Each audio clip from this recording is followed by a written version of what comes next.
ಹೇಳಿ ವಾಟ್ಸ್ಆಪ್ ಮೂಲಕ ತಮ್ಮ ಅಭಿಪ್ರಾಯವನ್ನು ತಿಳಿಸಿದ್ದಾರೆ.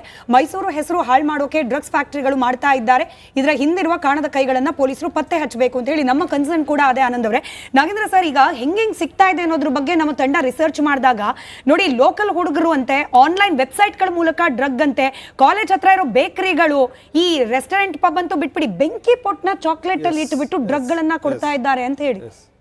ಇವತ್ತು ಯಾವ ರೀತಿ ಅಂದರೆ ಎಷ್ಟು ಸುಲಭವಾಗಿ ಇವತ್ತು ಡ್ರಗ್ಸ್ ವಿಶಾಲವಾಗಿ ಹರಡ್ತಾ ಇದೆ ಅಂತಂದರೆ, ತುಂಬ ಸಿಂಪಲ್ಸಿಟಿಯಾಗಿ ಇವತ್ತು ಡ್ರಗ್ಸ್ ಮನೆಗೆ ಹೋಗ್ತಿದೆ, ಮಕ್ಕಳ ಕೈ ಸೇರ್ತಾ ಇದೆ. ಅಂದರೆ ಸರ್ಕಾರದ ಒಂದು ಗೃಹ ಇಲಾಖೆ ಮತ್ತು ಗುಪ್ತಚರ ಇಲಾಖೆಗಳ ವೈಫಲ್ಯಗಳು ಎದ್ದು ಕಾಣಿಸ್ತಾ ಇದೆ. ಇವತ್ತು ನಾವು ಅಂಕಿಅಂಶಗಳು ಸಮೇತ ಕೂಡ ಹೇಳ್ಬೋದು. 2023 6768 ಕೇಸ್ ರಿಜಿಸ್ಟರ್ಡ್ ಆಯಿತು. ಅದರಲ್ಲಿ ಬಂಧನಕ್ಕೊಳಗಾಗದವರು 3069. ಇವ್ರ ಕಲೆಕ್ಷನ್ ಆಯಿತು 76.8 CR.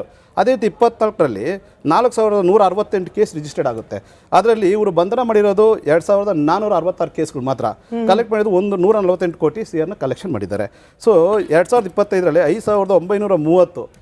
ಸೊ ಬಂಧನ ಮಾಡಿರೋದು 2598. ನನ್ನ ಪ್ರಕಾರ ಇವರು ಹೆಂಗೆ ಮಾಡ್ತಾ ಇದ್ದಾರೆ ಅಂದರೆ, ಇವಾಗ ದೊಡ್ಡ ದೊಡ್ಡ ಕಣ್ಣು ಬೀಳೋಂಥ ವಿಚಾರಗಳು ಪಬ್ಲಿಕ್ ಎಲ್ಲ ಪಬ್ಲಿಸಿಟಿ ಆಗೋಯ್ತು, ಪಬ್ಲಿಕ್ ಮಾಧ್ಯಮದ ಕಣ್ಣು ಬಿದ್ದುಬಿಡ್ತು. ಪಬ್ಲಿಕ್ಕಿನ ಮಾಧ್ಯಮದ ಕಣ್ಣು ಬಿದ್ದಿದ್ನ ಆ ಕೂಡಲೇ ಅವ್ರನ್ನ ಬಂಚೋದೋ ಏನೋ ಒಂದು ಕಾರ್ಯತಂತ್ರ ಮಾಡ್ತಾ ಇದ್ದಾರೆ. ನಮಗೆ ಬರೀ ಟ್ರೀ ಮೇಲೆ ಇರೋಂಥ ಲೀಫ್ಗಳನ್ನ ಫ್ಲವರ್ಗಳನ್ನ ಟ್ರಿಮ್ ಮಾಡೋದ್ರಿಂದ ಇದು ಸಮಸ್ಯೆ ಬಗೆಹರಿಯಲ್ಲ. ಇದು ಮೂಲ ಬುಡಕ್ಕೆ ಹೋಗಿದೆ, ಬುಡದಲ್ಲಿ ಹಿಡಿದಿದೆ. ಇದರ ಹಿಂದೆ ಕಾಣದ ಕೈಗಳು ಇವತ್ತು ಎಲ್ಲ ರೀತಿ ಕುತಂತ್ರದಿಂದ ಸಪೋರ್ಟ್ ಆಗಿ ನಿಂತಿರೋದ್ರಿಂದನೇ ಇವತ್ತು ಈ ರೀತಿಯಾಗಿ ವಿಶಾಲವಾಗಿ ವಿಷಯ ಇವತ್ತು ನೀಲಾಜಲವಾಗಿ ಹರಡ್ತಾ ಇದೆ ಅಂತ ಹೇಳ್ಬೋದು. ಇವತ್ತು ಹೇಳ್ತಾ ಇದ್ದಾರಲ್ಲ, BC ಭಗವಾನ್ ಅವ್ರ ಕಾರ್ಯಕ್ರಮಗಳು, ಕೆಲವು ಕಾರ್ಯಕ್ರಮಗಳು ನಾವು ನೋಡ್ದಂಗೆ ಸೋಷಿಯಲ್ ಮೀಡಿಯಾದ ಕಂಡಂಗೆ BC ಭಗವಾನ್ ಅವ್ರು ಮಾಡ್ತಾ ಇರೋ ಒಂದು ಕಾರ್ಯಕ್ರಮ, ಆ ಸಂಸ್ಥೆಗೆ ಇರೋ ಒಂದು ಕಿಂಚಿಟ್ಟು ಕರುಣೆ ಕೂಡ ಈ ರಾಜ್ಯ ಸರ್ಕಾರಕ್ಕಿಲ್ಲ.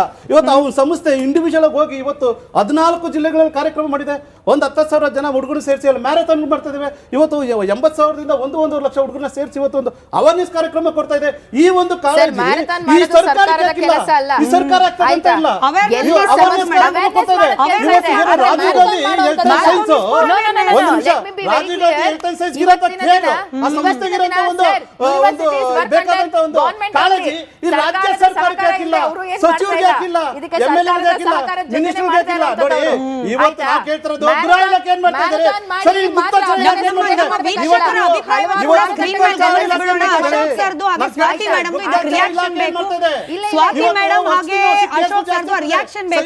ನಮ್ಮ ವೀಕ್ಷಕರ ಪ್ರಕಾರ ಕರೆಕ್ಟ್ ಸರ್, ಕನ್ಸರ್ನಿಂಗ್ ಇದೇ ವಿಚಾರ ಅನ್ನೋದ್ರಲ್ಲಿ ಎರಡನೇ ಮಾತಿಲ್ಲ. ನಾವು ಪ್ರಶ್ನೆ ಕೇಳಿದ್ವಿ, ಉತ್ತಾ ಪಂಜಾಬ್ ಮಾದರಿಯಲ್ಲಿ ಜಾಲ ನಮ್ಮ ರಾಜ್ಯದಲ್ಲೂ ಕೂಡ ಹಬ್ತಾ ಇದೆ ಅಂತ ಹೇಳಿ. ಸ್ವಾತಿ ಅವರ ನಂಬರ್ಸ್ ಒಮ್ಮೆ ನೋಡ್ಬಿಡಿ. ಸ್ವಾತಿ ಅವರೇ ನಂಬರ್ಸ್ ನೋಡಿ. ಸ್ವಾತಿ ಅವರೇ 90% ನಾಗರಿಕರಿಗೆ ಅನಿಸ್ತಾ ಇದೆ, ಹೌದು ನಮ್ಮ ರಾಜ್ಯದಲ್ಲೂ ಕೂಡ ಈ ಡ್ರಗ್ ಅನ್ನೋದು ಕನ್ಸರ್ನಿಂಗ್ ಇಶ್ಯೂ ಅಂತ ಹೇಳಿ.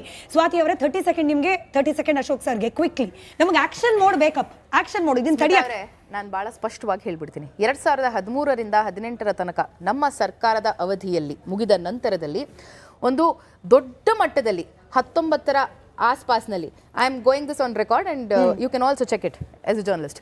ಸೊ 19ರ ಆಸ್ಪಾಸ್ನಲ್ಲಿ ಶುರುವಾದಂತಹ ಈ ಒಂದು ದೊಡ್ಡ ಡ್ರಗ್ಸ್ ದಂಧೆ ಅನ್ನುವಂಥದ್ದು ಮೊದಲು ಸ್ಯಾಂಡಲ್ವುಡ್ನಲ್ಲಿ ಯಾರ್ಯಾರೇನು ಅಂದರೆ ದೊಡ್ಡ ದೊಡ್ಡ ತಲೆಗಳು ಅನ್ನೋದು ಮೊದಲು ಸೃಷ್ಟಿಯಾಯಿತು. ಅದಾದ ನಂತರದಲ್ಲಿ ಇದರಲ್ಲಿರುವಂತಹ ಮೀಡಿಯಾಕರ್ಸ್ ಅಂದರೆ ಯಾರು ಸಪ್ಲೈ ಮಾಡ್ತಾರೆ, ಪೆಡ್ಲರ್ಸ್, ಅಲ್ಲಿಂದ ಶುರುವಾಯಿತು.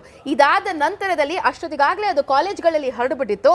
ಅದನ್ನ ಅವತ್ತಿನ ದಿನ ಕೇವಲ ಏನಿವತ್ತಿನ ದಿನ ನಾಗೇಂದ್ರ ಅವ್ರು ಹೇಳ್ತಾ ಇದ್ದಾರೆ, ಬಹುಶಃ ಅವರು ಇವತ್ತಿನ ದಿನಕ್ಕೆ ಅದನ್ನ ಅಳವಡಿಸ್ತಾ ಇದ್ದಾರೆ ಅಂತ ಅನ್ಸುತ್ತೆ. 2021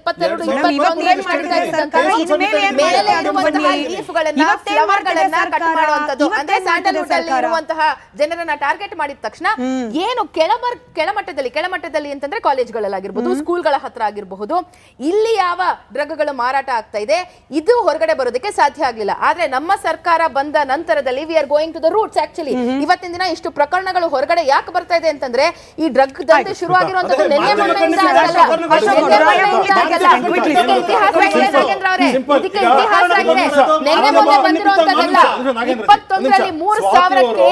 ಡ್ರಗ್ ಬಂದ ನಂತರದಲ್ಲಿ ದೇಶಕ್ಕೆ